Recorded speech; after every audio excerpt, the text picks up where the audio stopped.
Welcome to the Speaking Podcast. You can find all our episodes on speakingpodcast.com. You find everything about me. Scan the QR code, go to rycolin.com. I've got 2 school groups, one on podcasting and one on brain fitness. And if you're looking for virtual assistants, go to va.world. My guest is a powerful example of resilience and self-discovery. After earning double majors in finance and international business, she initially made her mark in the corporate world, but her path took an unexpected turn when a massive stroke altered her life forever. At a young age, I may add. Through sheer determination and a long, challenging recovery, she emerged stronger with a deeper sense of purpose. She challenged her transformative journey into her memoir, Breaking into the Light, a journey of self-discovery and transformation, sharing her journey and the lessons learned along the way. Almost a decade after the book's release, she discovered a groundbreaking nutritional methodology which played a pivotal role in her continued recovery and personal transformation. Today, she is a passionate coach committed to helping others navigate their own journey of recovery and transformation. She specializes in guiding individuals to reset their relationship with food, unlocking profound shifts in their overall life and experience. And I can say that we're in a business group together, so that's how we connected. And it's a pleasure to know her. She's from Spain, now living in the USA in New Jersey. Please welcome Maria Garcia. Thank you for having me, Roy. I'm very excited. No, I'm looking forward to it because, it's a very interesting, difficult story, but it's beautiful that, you've come through it. So I suppose we'll have to kind of take people through the journey of what exactly happened. Of course. So when I was 25, I ended up at the hospital one day, and I thought I had food poisoning. They run a few tests, and somebody finally gets back to me after some hours and says, Miss, we think you're having a stroke. And I was like, all right, so much for food poisoning, but what's a stroke? I'd never heard the word before. I had no idea what it was. So within 24 hours, I was totally paralyzed from the nose down, which means I was also a mute. And I was in that state for something like 2 weeks before anybody realized that I was conscious and aware. Everybody thought I was in a vegetative coma. And that was the most, I want to say terrifying, but I think terrifying is not strong enough of a qualifier, right? That was such a, wow. I don't wish that on anybody. Because obviously you were listening to everything going around and they weren't conscious that you were, which is strange for a hospital, but it doesn't surprise me. But it's, the fact, it's unbelievable that happened. And then what's even worse is that organ donation people were speaking to my family in the room. And I'm listening to all this and I'm just like, but anyway, I was like that for 2 weeks, like I mentioned, before anybody noticed. Then it was actually a friend of mine who noticed I was tracking pictures she was showing me with my eyes. And she alerted doctors and she alerted my family. And the doctor said, oh no, that's involuntary eye movements. So, but of God, she also told my family because they thought to say, blink once for yes and twice for no if you're understanding. And so I did that, and that was my first communication with the outside world, which was what a relief. And because I know that there's a long kind of journey for this, but I just want to kind of get into your headspace at that time, because 2 weeks in now, it just kind of, like the whole year blinks. But when you're lying and you can't move, that's like eternity. And I'm just wondering what was going on in your head, because obviously your mind was probably working perfectly, but you kind of couldn't even move. Yeah, I was so in shock that I was almost numb. Besides being scared as hell, I was almost like, what is happening? I just couldn't compute what was going on. And it felt like you said, it felt like 2 years instead of 2 weeks. And so you were 2 weeks then, and then I believe did you get some movement in your finger or something was the next stage of your progression? Yeah, I began to move my right index finger maybe half a centimeter up. That was my first movement. And then everything progressed from there. I started moving my fingers, then my hand, but this is all over a period of time. And eventually I was able to move my right side fairly well. I still can talk. I eventually got breathing tube or a trach. Outside of feeding tube, the hospital was miserable, as you can imagine. I was staring at the ceiling for 43 long days, and I was not getting any therapy or any of that. But luckily, and while I'm so grateful for this and so touched by this, my family and my brother, they made shifts so somebody would be with me 24 hours a day in the hospital.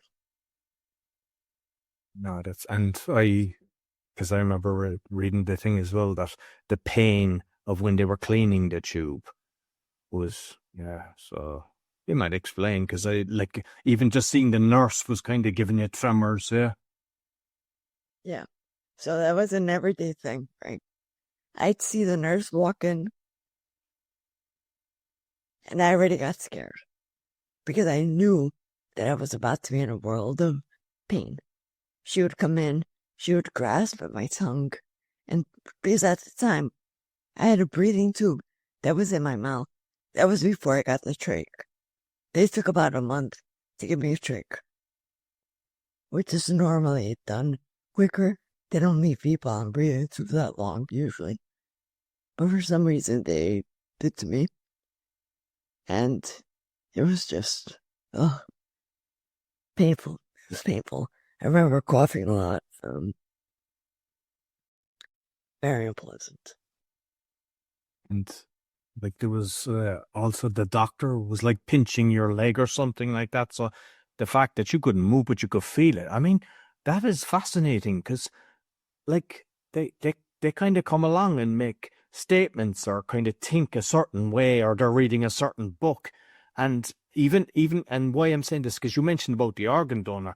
Like, I know of somebody on my road that actually passed, and they said, oh, she's brain dead and let's get the organ donors and all that. And it turns out that that's all a lie as well. And that's scary when you hear things like that. So, I mean, I know that sometimes they're sticking pins into people. If you can't react, are people screaming inside? It's like they need to, I don't know, they need to reevaluate everything regarding the medical industry. Oh yeah, I was definitely screaming in my head when I was getting pinched. Because it wasn't just a little pinch. It was more like, twisting my skin. I was like, ah!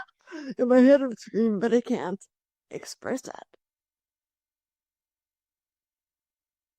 And they're just not sympathetic to that. They're not. You're just a number. Basically, you're a specimen. It's very inhumane. So you had the whole family taking shifts, which was fantastic, because sometimes people, they don't do that. So you were blessed that you had such a wonderful family that kind of, they took turns. So what was the next stage then that happened after that?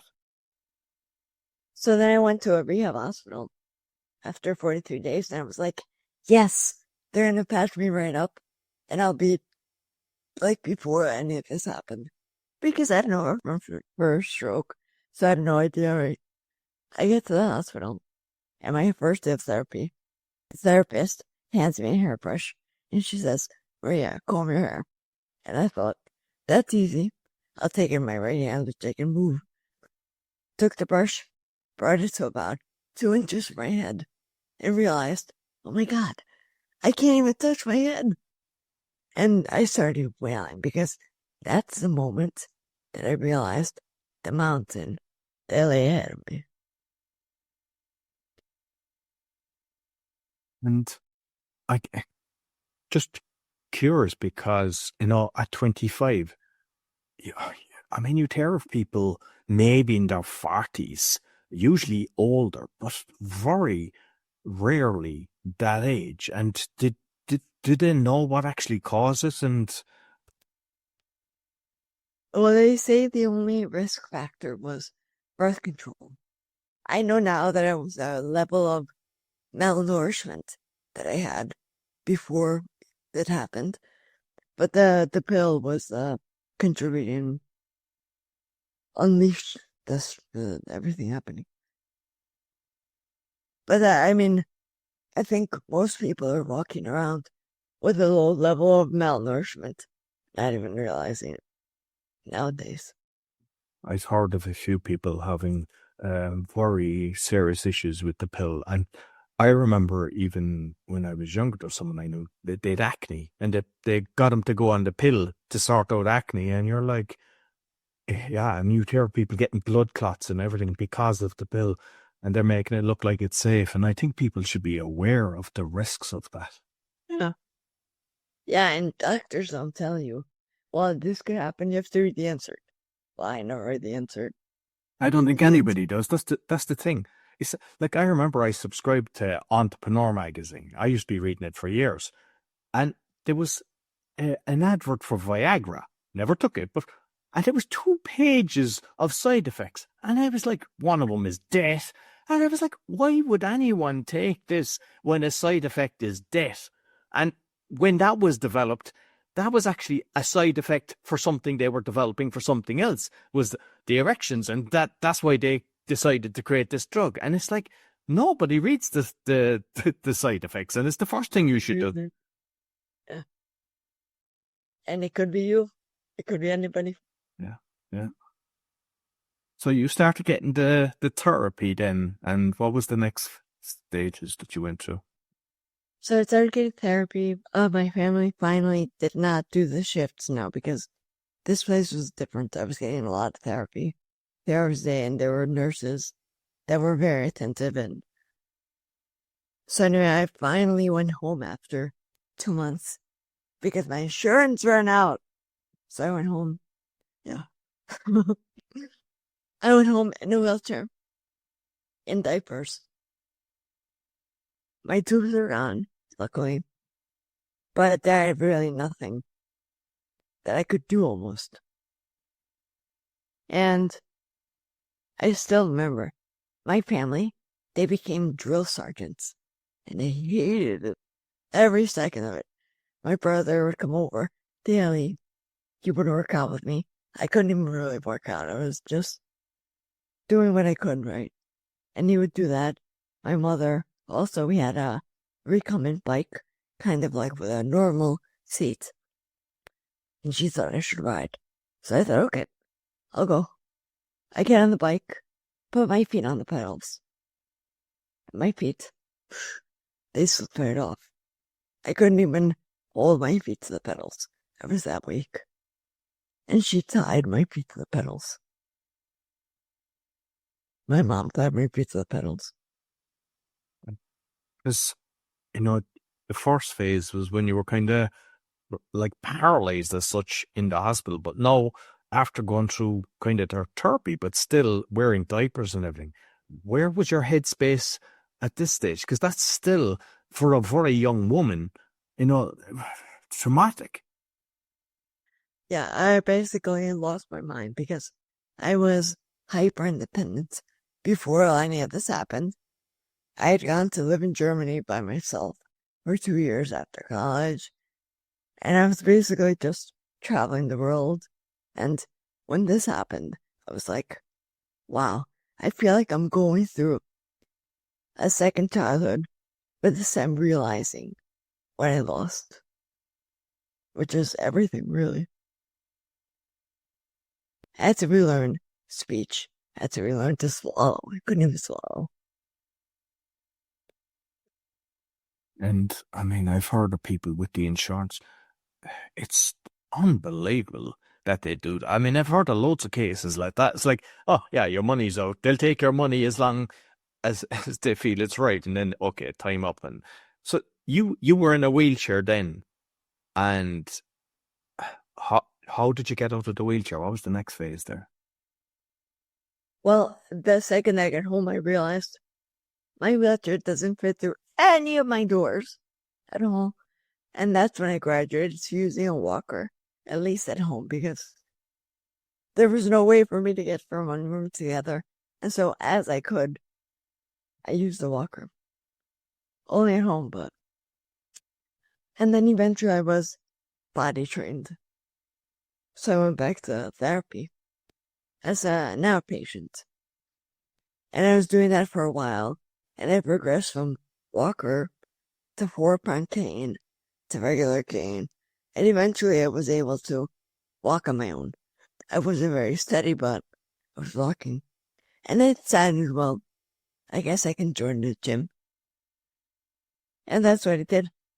And they had a yoga class, and I thought to myself, well, I can do yoga, probably, because they can modify it for me, and it's going to be nice and soft. What I didn't realize is what a powerful mental exercise that was, because the black cloud that had been over my head, looming for over a year, or for a couple of years, lifted. It finally lifted. And did you do any kind of meditation or breath work or anything during any of these phases? No, I do a lot more breathing now. And did I meditate back then? I don't recall. But there was definitely the yoga it changed everything, really. And so after the kind of yoga, then you started getting, your mobility back. What was the next stage then for your improvement? Yeah, so during all this time, I ended up looking up treatments and doing all kinds of treatments. They were sort of like the medical norm, because I thought therapy isn't doing all that much, right? It's very slow, and if I have to live another 50 years, I can't live like this. I was only 25. I needed quality of life. So my life became about researching treatments, doing treatments, and some of these were Feldenkrais method, chelation therapy, therapy in Germany for weeks or a month, over a month. I think it was 6 weeks. I did stem cell injections. So I was basically throwing noodles and hoping something would stick. And when people ask me, well, what is it that's helping you? I didn't really know, because I was doing so many things at once.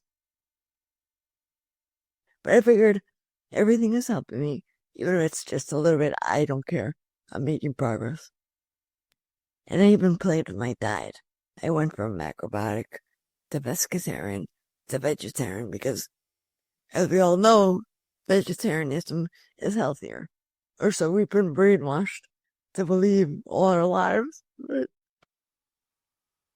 And your mindset then, because like some people, when they get hit with something like this, they just they don't try to improve it. They just feel sorry for them. But like for you to keep trying things like that, was that your mindset, or was there the family just keep supporting everybody around you, or was it just your determination to jump back up? As much as I would love to say it was my determination, it absolutely was not. I gave up. I basically, at least in the very beginning and during the gym and doing yoga, I'd given up. And if it wasn't for my family, none of this would have been possible, because they kept hope alive when I had none left. And I was stuck in the why me stage for a long time. Now it's different. Now I want to do things. And after, I think, maybe 5 years, I did want to participate in my own recovery. But before that, It was tough. You said, because I see that you kind of got into personal development then as well. I came across like Kevin Trudeau, who I've a few of his books. Was that the first one that you first person that was kind of, I suppose, motivational and as opposed to doing a physical therapy thing? Yeah, that was the very first one. And the way I met him is I started volunteering at a radio station in New York. That was kind of like my move back into the world slowly. Because after something like 8 years, I plateaued. I stopped recovering. And when I got to year 10, I was like, that's it. I'm done. I can't do this anymore. I have to do something other than treatments and look up treatments. And I want to live, right? And so I began to volunteer at the radio station because I heard that station by accident one day on the alarm clock. And I was like, oh, wow. Are they actually saying that the World Trade Center was a conspiracy? And I just couldn't believe it. I was like, oh. And I was like, I need to go there and volunteer or soak some knowledge up. And I went there and they're like, yeah, sure, you can volunteer. And I thought, yeah, this is great. And so they had a fund drive. And one of the items was Kevin Trudeau's Your Wishes, Your Command. And I thought, that sounds really good. I'd never heard anything like that we create a reality. And so I was intrigued. And I thought, yes, I could listen to this. And I got it. And I repeated it. I listened to it over and over. It was a set of CDs. And I just played them tens of times, if not hundreds. And that was how it all started, with personal development. And I got into it like, I started going to courses, buying more books, and that really was a big shift in my mentality. And I don't know how many years, but he got jail because he had a book on weight loss, and they just came after him. And he's out now, and somebody reached out to me recently about having him on one of my shows. But like, it just shows that when somebody's doing things that are helping people, they just try to take them down. And I've seen that with a load, like the so-called FDA. I mean, they like, there's people that work with the FDA starts working with Pfizer's and different things like that. But I mean, he had a multi-level marketing thing as well. So I got a load of CDs, and some of the information that he shares is incredible. So I'm not sure the one that you were listening to, but I know that, like, he has gold. I reckon a lot of the stuff could have been stuff that he had created before and just re-recorded or something like that, because I listened to some of his CDs a load of times as well, and I could rarely do that. Like, usually you wouldn't listen to something more than once, but I can understand how you could listen to his stuff numerous times. Yeah, and I like that because also I feel like every time I listen, I get something a little different. Oh, I didn't hear that the first time. Or I'm different and I'm just hearing things differently. I think so. No, definitely. I remember that at one stage I'd read a book. I remember it was How to Win Friends and Influence People. And it was the one book that I read and I marked it so many times. And then I was thinking, I'll save myself time by just going back and looking at the important things. And then I realized later in life, because there was stuff I reread, and I was like, I read that and I don't remember that, because we're constantly evolving. And we're like, the same with his CDs. I remember that. There's times you go, did I hear that before? Because you're just, up leveling the whole time. So then I've realized, don't ever do that with a book, because you could think something's not important. It could be the most important thing in the book. And I wouldn't have, be at that level at the time. Yep, repetition is the mother of all learning, they say. Yeah. So there was, because there's others like Harvey Eck, Robert Kiyosaki. So yeah, you just constantly then worked on the mind and worked on all these personal development people. Yeah. Yes. Yeah, then I went from doing therapy all the time to doing personal development all the time. Which I think was good for you because, like, that was 10 years of kind of, because I mean, I've had times where, back injury or different things. It's like, it's not a nice place to be. And when you're doing something for you, it's a lovely place to be because you feel refreshed. So I think it was a great thing that you actually transformed from one side to the other because you obviously needed it badly. And I agree with that. The one thing I always say is that I do not wish this experience on anybody. But I also would not take it back. Because I did learn a lot about me, and it changed the course of my life, the whole trajectory. And I feel like I'm in a much better place now. So after kind of doing the Robert Kiyosaki and Kevin Trudeau, what was the next kind of phase then in your life? So then I found an ad for a nutrition program, and this was 15 years after the stroke. And I was interested, but only because I thought, you know what, I'm going to learn something new about a topic I already like. So I went ahead and enrolled, and I was hearing stuff I had never heard before. When I began the course, I was newly vegetarian, because I thought of being healthier. And I'm hearing all these different things that I've never heard before. Well, I was loving it, and within 6 months, I'd recovered another 20%, 15 years after a stroke, and I finally got my life back. What I had spent over a decade searching for. And I got it back just through changing my diet. And within 6 months. And I was so happy, but at the same time, I was frustrated as hell because I thought, wow, did I have to suffer for 15 years? Did I have to lose my whole youth? And If I knew this. was that Eric Edmeades or was it somebody else that did? Yeah. Yep. It's Eric Edmeades. Yeah, because it's the way. Actually, years ago, I went to an event and it was What's Your Quest, and there was two speakers there. There was Vishen Lakiani and him that were just like incredible speakers, and I kind of that inspired me to overcome my fear of speaking and to get speaking. But I actually had him on my show. I've had him on twice. One as speaking and one the awakening, talking about nutrition. But yeah, incredible. So I can understand. You found the right guy to get into this. Yeah, and he is a serial entrepreneur. That's one of his companies is nutrition, and one is on speaking. And I've actually done programs in both companies. And wow, excellent.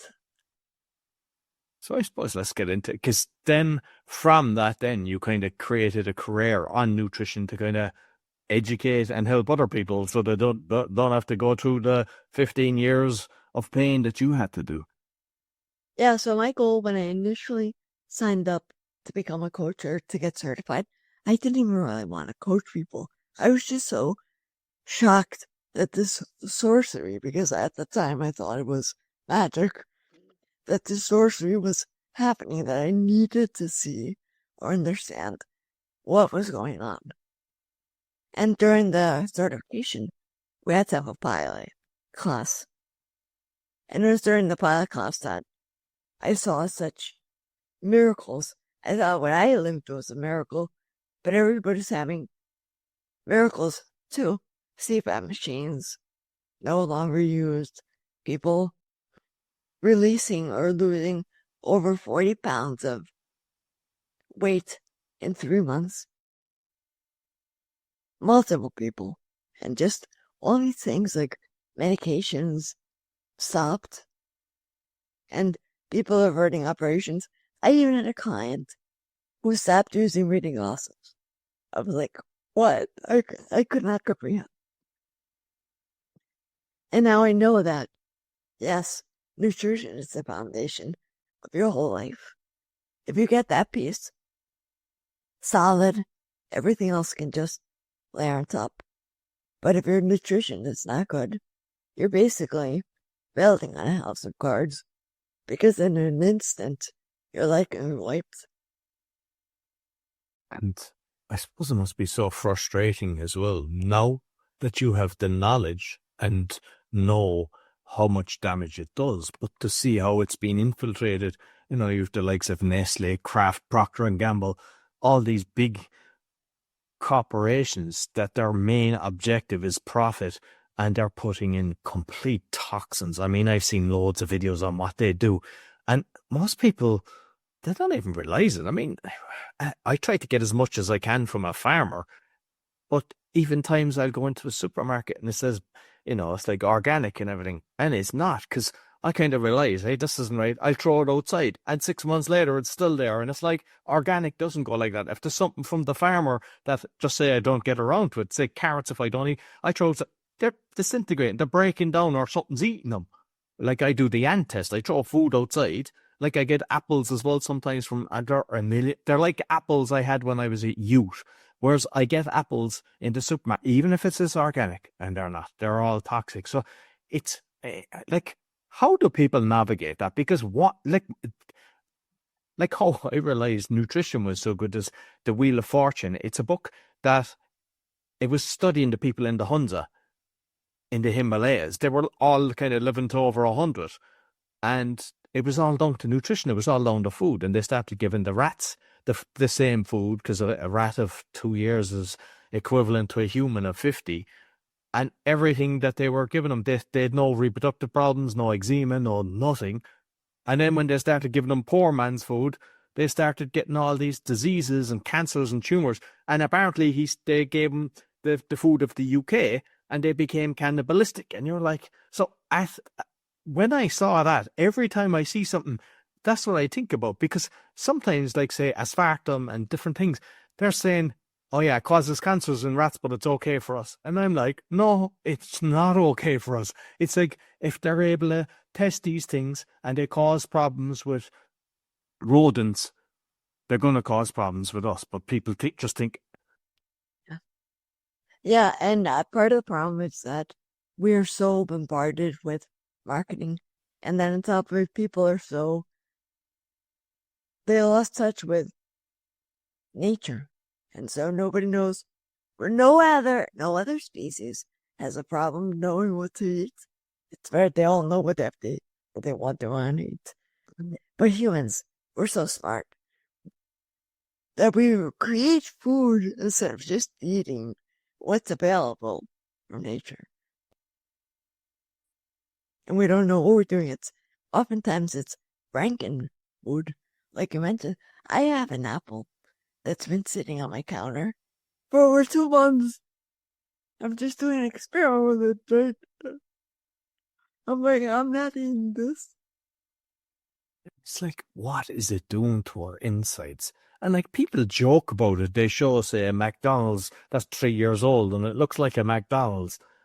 But people still, they look at it, they see this, and they still go away. So, like, you're in the States, and I know the States, like, they don't look after the people. Like, Europe is a bit protected. But I mean, I see the supermarkets even in Poland, it's all junk, it's all processed food and everything.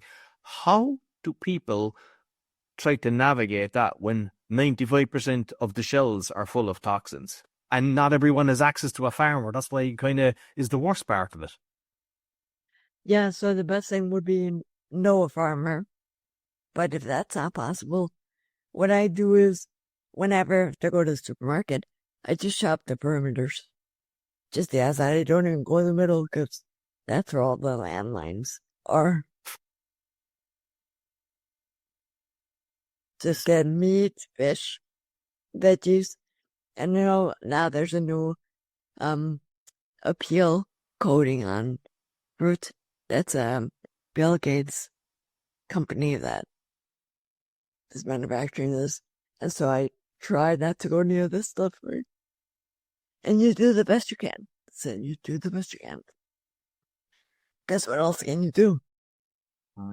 And because I haven't kind of done the well fit, so I have seen people and pictures and like the fantastic results they're getting, but are they kind of looking at kind of things like sugar and other stuff that people, because obviously the food pyramid has been inverted. Everything is what they tell you is good for you is not. It's the opposite.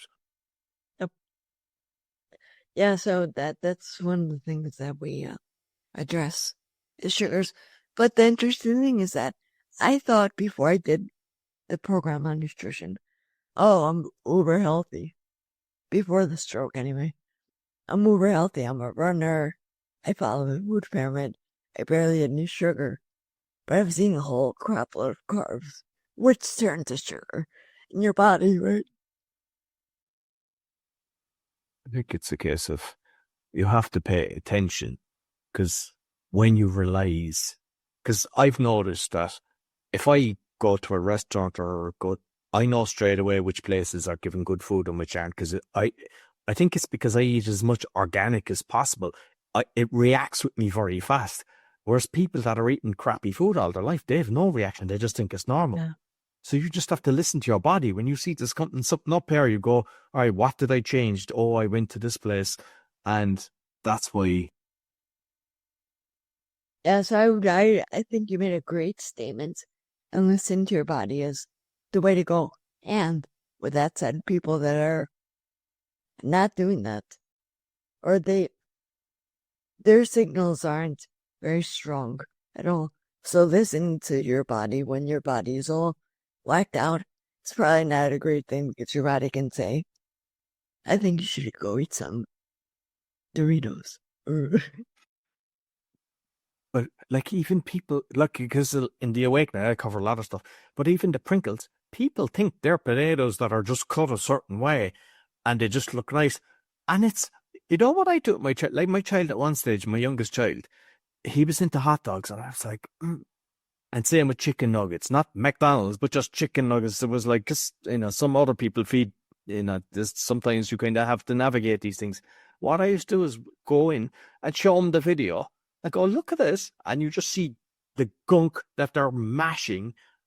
Exactly. And that's the face is the way my son is. And then he doesn't want it no more. Instead of saying, don't eat that, it's bad for you. I think sometimes just look at the video or even look at the animals. Sometimes I eat meat, but I try to eat a free range if you can. I know that's not possible either. But like sometimes they're just like the cows are just going around in a concrete floor. Yeah. And they're injected with all the different things. And if they're injected with all this stuff, that's going into you as well. So you have to try to get, like I get chicken that's organic and without antibiotics and stuff like that. Whether it's true or not, I don't know, because I know there's even trickery with that. Like I've heard that the chickens in a warehouse, they open the door. This is in some places. And they have 10 minutes. And if they go out, that's up to them. And that's classed as organic. And you're going, huh? And that's classed as pasture raised, not just organic. Pasture raised, which is the highest quality. Yeah. Yeah, it's a landmine. Everything's a landmine. But I will say this. As far as cows and animals, eating ruminant animals, such as cows or sheep or bison, is 1 degree better or a couple of degrees better than eating pork and chicken, because pork and chicken, they're monogastric. They're like humans. Their digestive system is similar to ours. Cows, on the other hand, they have 4 stomachs, and they can actually process glyphosate in a way that it's not as harmful to us, or it's not harmful. So they're basically creating magic in their insides. So when you eat a ruminant animal, it's not going to affect you as much as a pork or a chicken or something that's monogastric. If they're eating a pork diet, that can trickle to you. But if it's other ruminants, it's not as pronounced.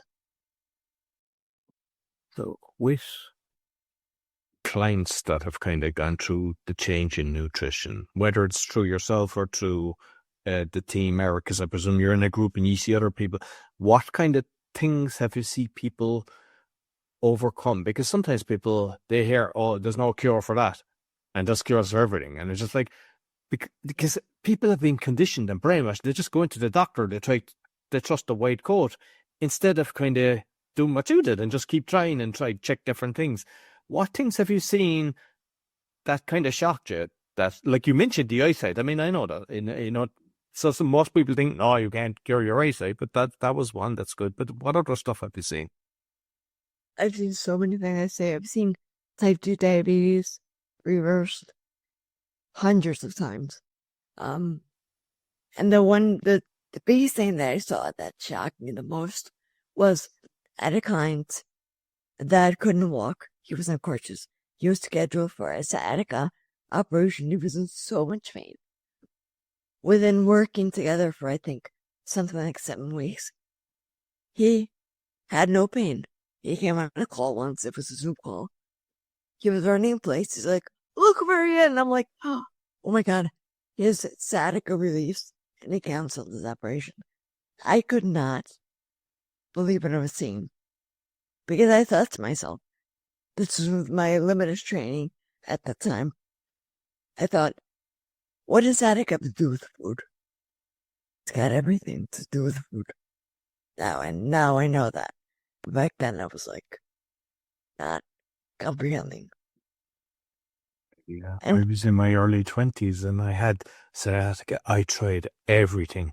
And in the end, I got an epidural, which was strange because, you're awake when they give it to you. And I remember waking up, and what they do is they put you to sleep then and they manipulate you. And I remember like trying to get up and I was paralyzed from the chest down and I was so frightening. And I had pains going down my other leg. In the end, I got the operation because I believed their lies, thinking I'd be okay, and I wasn't. And it was a book, Healing Back Pain by Dr. John Cern. I think it's stress-related as well. But stress comes from eating the wrong food as well. So there's a combination of things there. But most doctors say, there's no... I've come across so many people, and I didn't know about the nutrition side of things. I always thought it was kind of stress-related. I recommended that book to loads of people because some people get it down the arm as well. It's like a trap from their necks, and everybody's cured from it. And it's like, they're just, everything is about the money, let's get them chopped up. Yep. Yeah. And so when you're eating the right foods or the foods that nourish your body, you can handle stress so much better.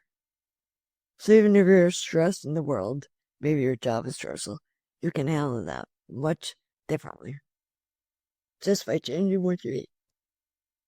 So I'm just curious because every time you watch something, they tell you margarine is safe in and it's butter. I mean, butter's obviously, but regarding eating, because sometimes they'll say eat a lot of meals, smaller meals during the day, or then just eat one meal. And there's some needs, there's the keto, there's hundreds of different things out there. So people then, they just get bamboozled and they try one thing and then they think that's not working, they try the next.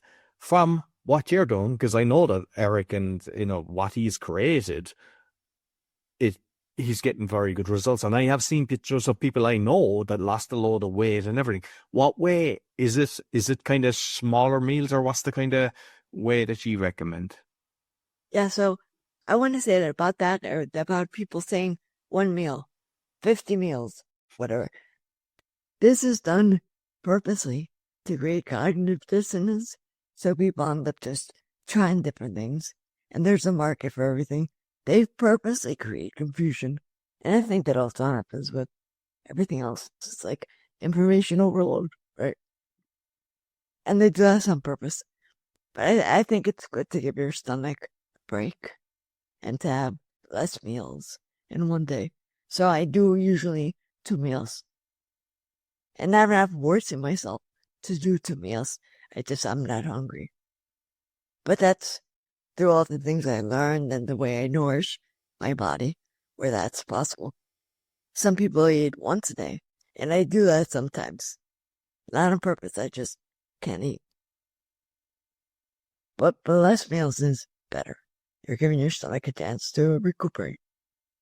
I'm the same. I eat twice when I do that. The breakfast between 10 and 12, and then I'll eat around 6 or 7 is when I have, and that's it then.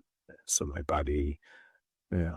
And I've heard of, I don't know, did they touch this, but I've also heard of the blood type, that the foods you should be eating are related to your blood type. Do they look at that, or is that more baloney as well?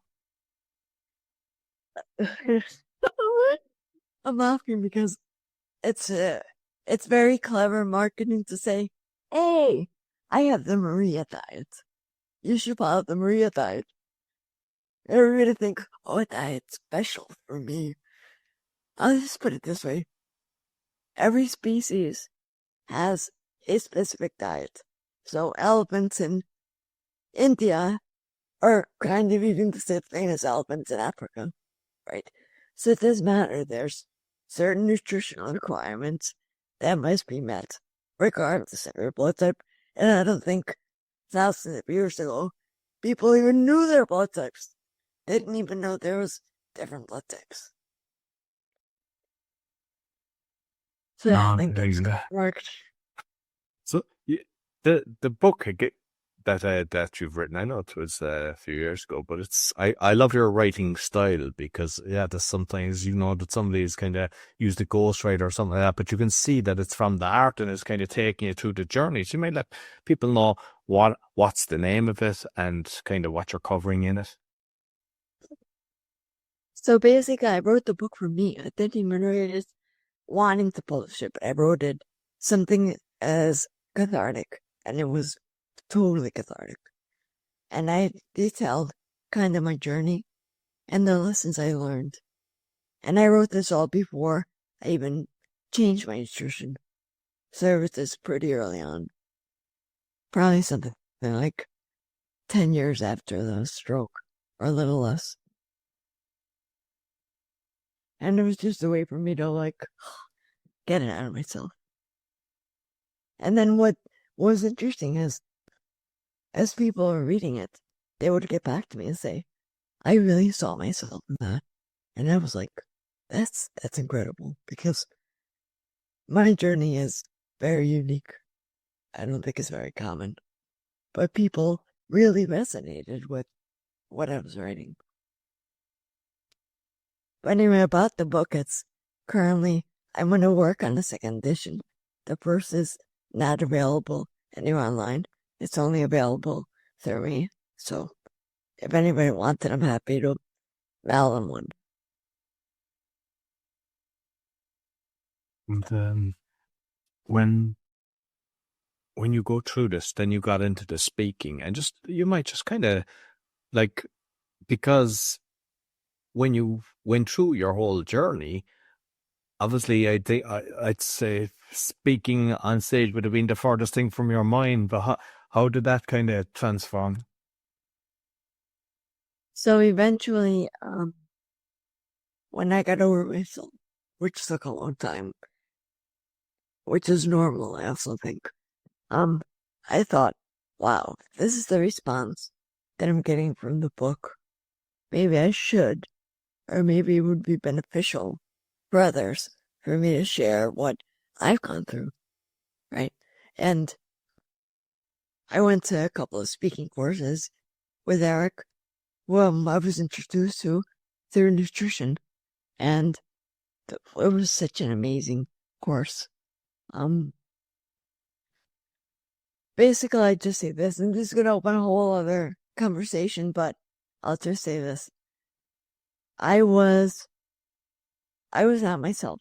I was wearing a mask throughout my whole life, basically. Wearing masks of what I thought others wanted from me.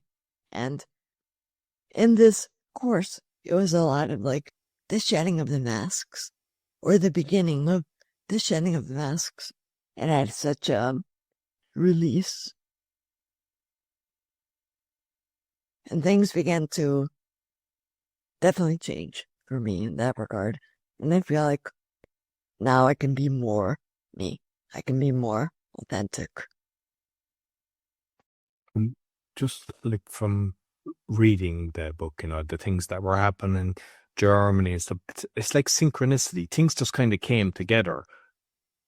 And have you tapped into that? Have you kind of, because obviously, you got shook during your life. You got something happened that there's no way you could have foreseen.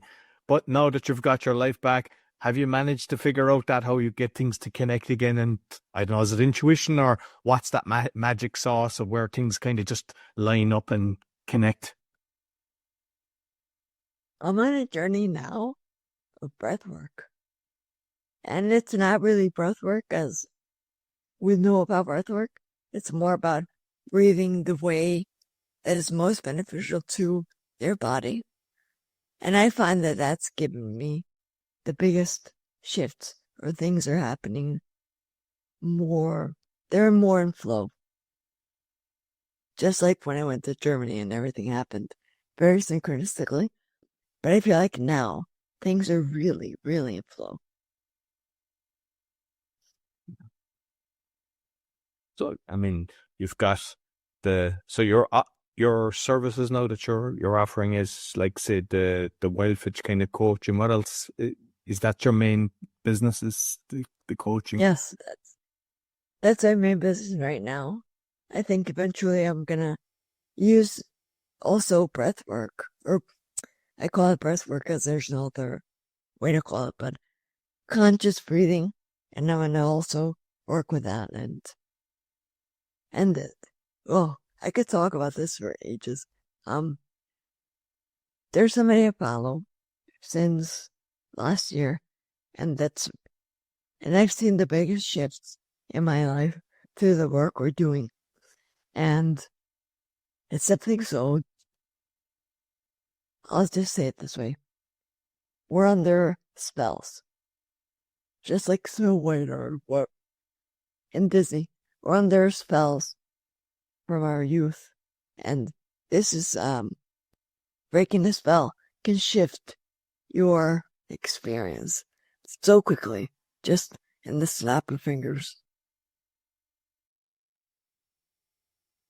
I think with the nutrition and the breath work, because I have seen, I mean, I've been at a lot of events with different facilitators and got incredible feelings from breath work. And even practice it myself, and I think time slows down, but I think you can really heal yourself through breath work as well, because I have seen people, the trauma comes up, and I don't even think you have to go to heavy breath work, because sometimes people are like, it's like hyperventilating. But I've had guests on as well that just talk about doing it gently, but be conscious breathing, and that you're deep breathing instead of just shallow. Because I always say, even people, they think that smoking keeps them stress free, and I said, do you ever just pretend you have a cigarette and go? Yeah, they don't, and it's so they're actually, that's what's helping them is the breath work. Unfortunately, if it was like just maybe tobacco, it wouldn't be too bad, but there's like thousands of chemicals that's going into their body, and that's why it's not so great. But if they just even realize it's the breath work that's actually getting known. So I think what you're doing is combining the nutrition and the breath work. You can, I think, heal a load of wounds with both of them. Yeah, I think it heal probably most wounds. And of course, I'm happy to found this, but it doesn't surprise me because I'm somebody who totally lost everything I lost. And so the only way to go from there is straight up. Thoroughly enjoyed your story. Is there anything else that we haven't covered that you'd like to mention? Just briefly and I'm sure most people that are listening to you probably know or are aware of this already, but meat is not the devil that we've been told it is. Meat is actually the most nutrient-dense food on the planet. So there's no need to be afraid of meat. And it doesn't cause heart disease. It doesn't. What I would say is, one caveat is, when you're eating meat, I wouldn't mix it with carbs. I would eat, because that impedes your digestion. That's part of the problem. And because I eat, like, I love duck and red meat and steaks and stuff like that, and it works for me. I know how I feel good from it. But I know a few people that were vegetarian and they got very ill and they switched back and they were grand again. So I know a lot of people like that. I mean, sometimes it works for people. You see people, you kind of have to, like we said earlier, feel in touch with yourself, how it reacts. But the same thing, they push it and they want you to eat bugs and stuff like that, saying that that's healthier. And it's all parasites, so remember about that. We have to stay away from the parasites. Yeah. And so you can make it work. You can make vegetarianism work, but it's very hard. And you have to supplement very carefully. And this, I suppose it's worth just mentioning that they say you have to supplement it, but that's even the pills have been infiltrated, and it's very hard to get good pills as well. So sometimes people, they're taking the pill and it's actually doing more damage. And even with the soy and everything, like that's all estrogen. So sometimes people are giving their kids, these soy foods and stuff like that. And it's like I use an app, and the app tells me all the badness that's in stuff. And, I have warnings of things I want to stay away from, like aspartame, MSG and things like that. And it's a case of just slowly doing it, because when you don't overwhelm yourself, you're more inclined to actually complete it. And then you know that, okay, next week I'm living healthier than I was last week. And by the end of the year, so we're coming into the new year soon, it's like, yeah, make this a pet project for the whole house. It's like, all right, let's get the right toothpaste, let's get the right, beef, let's just source different things. And it's when you do it slowly, I think it makes make a difference. But look, Maria, I love what you're doing. I think you're on the right track with incorporating the breath work into it, just because what I've experienced and seen. So, listen, thoroughly enjoyed it. You might let the listeners know where they can find you.